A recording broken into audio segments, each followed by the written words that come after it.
I'm gonna do is start like above the knee, and I'm gonna drop in a little bit with my pressure, and then I'm gonna do my deep upper push from there.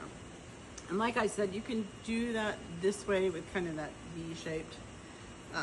You can use, you know, stacked hands if you wanted to. If you're doing this, you'll flatten your hand out, and then you could use an open fist, both or one, whichever feels more comfortable to you.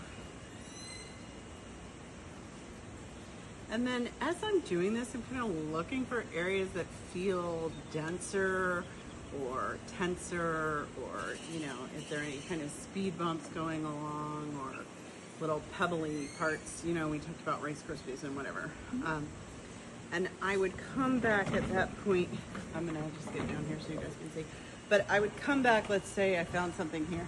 I would come in with some petrissage at that point. I don't like to do a lot of kneading like this because I feel like I'm using my thumbs too much. So I tend to do what I call ocean waves, which I think is in your book.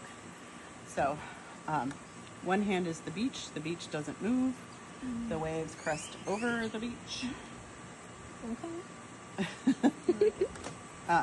You know, I like praying hands too, where you're kind of lifting the tissue up and pulling it towards you. So yeah, so then I'll come in with my petrissage, and then if I'm still feeling that area, then that's where I might do something myofascial, or I might do something like a pin and stretch, depending on kind of what's going on, and what I'm feeling like, you know, would be successful. But that tends to be what I do. If somebody's like super dense and thick and I feel like I haven't made any progress at this point, then I might come in with some tapotement and see if I can, or even some just jostling of some sort, just to see if I can get those muscles to relax a tiny bit so that I get some mobility in them, and then kind of come in and like do my next sort of step. But half a minute probably. You can tell pretty quickly if it's working or not. But like I said, I use my forearms. Now, again, I'm not using my elbow.